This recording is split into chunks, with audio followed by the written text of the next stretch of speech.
This is Harvey Hadden boxing at the Scott Kalo promotion, Harvey Hadden Stadium, joined by Lamah Griggs.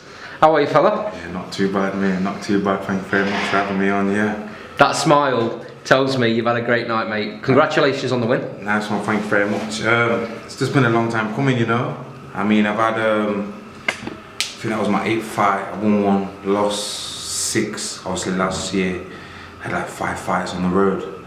So some decisions could have gone either way. So I could have got a couple of wins under my belt fighting away. Obviously, the decision went against me. So, but it's just good to be back in my hometown and just get the ball back rolling and get another win under my belt. Yeah. How tough is it when you're out on the road? You feel like you've had a bad decision go against you. How tough is it to get your head around that? I can't lie, it does actually break you a bit. The only reason why it didn't break me is because I know myself I won. I think a couple of the opponents know that I won as well. But it's boxing. They do say the home fighters get the slight home advantage at some point or during the contest. So I know I wasn't getting beaten up badly. I haven't been knocked out. I haven't been stopped. Touch wood, and that just made me carry on going, to be fair, because I know heart and heart that I know I won the fight, or at least true. So I just kept plunging away at it. Yeah. You just draw a line under it, move on. In a sense, yeah. Oh, I know I could have done this, and I know I could have done that as well. It's a learning curve, or I definitely should have won, but I'll do this next time. So by the time I was already 4 or 5 fights in, I was like, okay. And I wasn't fighting journeyman either. Like a couple prospects. One, Harry Armstrong, he's meant to be a prospect. Moses Jolly, he's a big guy up in Swansea. He's doing his thing up there. I took that fight on 2 weeks' notice. Do you know what I mean? A guy called Gary Sweeney. He used to be a cruiserweight. He had an injury, so he came up to heavyweight. But he was 4-0. 4 knockouts, do you know what I mean? So in my eyes, I've gone past the journeyman phase, and I've just been fighting game opponents from the off. So like I've always said, just win, lose or draw, I'm here to fight in it. So yeah. Last time out, you was against very experienced ex-Spellman. Yeah. Put a really good showing for yourself. Yeah.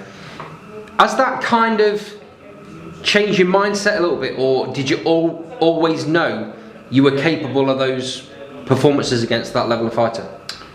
You know what it is with with Deck? It's fighting styles. Obviously, he's not really much bigger than me.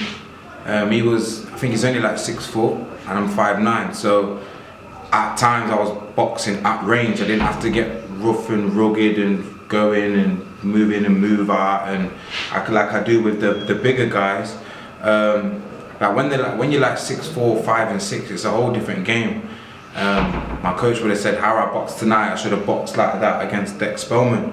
But I actually like to box and not scrap. So when I was facing Deck, it was actually a boxing match. I thought, okay, he's at my range, I can put shots together, and instead of thinking about, okay, well, I've got to get in, do work, get out, move, shift. It's just a different kind of fight altogether.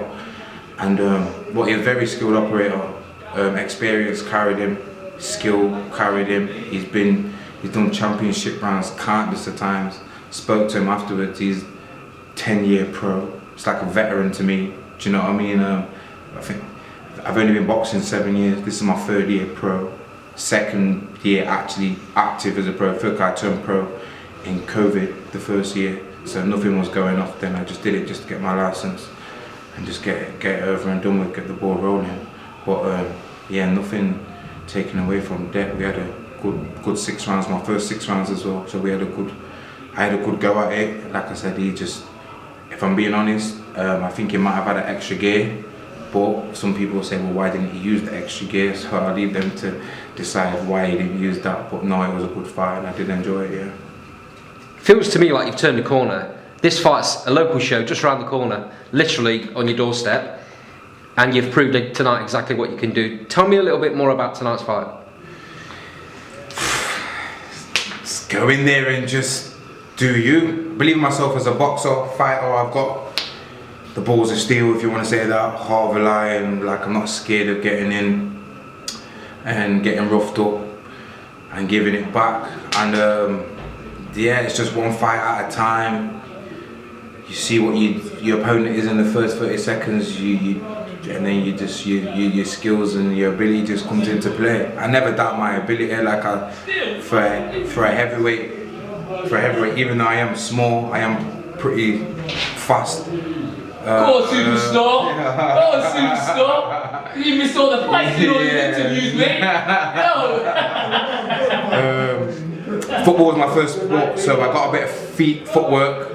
So when people just think I might have a bit of a boulder, I actually can move about on my feet and that. So it's just literally fight by fight.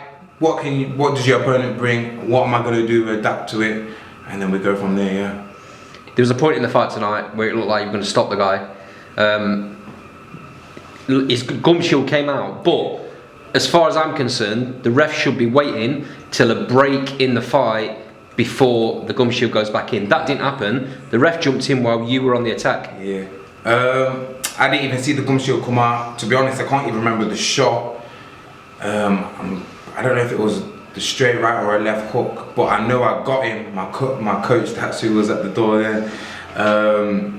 He said, yeah, you've got him. And I just set my feet, moved in, read it, and then the referee was like, oh, wait a minute. And he basically gave him a break, and then, yeah, the rest was history. I didn't get to move in on my attack, which I would have liked to have done in most lightly or go in for that stoppage win. Those 30 seconds made a bit of a difference to him, didn't they? So anything happens in 30 seconds. Not like life or death, but within 30 seconds, if someone's hurt at any level, in any sport, 30 seconds, especially in boxing, if you're hurt and you're wobbled and your surroundings aren't quite up to focus, your opponent, you're basically a heavy bag for your opponent for 30 seconds, and it can be a dangerous thing. Going forward this year, having had that performance tonight, do you feel a bit more like you might get some shows now on your own terms where you're the home fighter? Like I was saying before in another interview, I'm just an opportunist, really. People know I'm here to fight. I give my best. So I'll take it with both hands. If a big show comes in, do you want to fight this guy? Of course, I'll give it a go. I'm a realist, so I understand people's pedigree compared to mine. If they've done the amateurs and the Olympics and etc., etc., I understand that, but that ain't stopping me from taking a chance at the shot. Do you know what I mean? So, if, for example, boxer came and said, "Well, we have this guy. Do you want to fight him?" I'll fight him.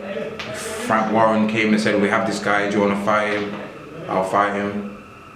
Wasserman, if they said, "Oh, we got this promotion or whatever, this guy, do you want to fight him?" If my team thinks it's good and we can get it, I don't doubt myself. As long as I put the grafting in the camp, man, I'm running straight towards it. I ain't running away from it. Head first at it. So yeah. Lamah, thanks for your time. Thanks for joining Last Spot Boxing. I look forward to see what happens in the future. No worries. Thanks for having me on.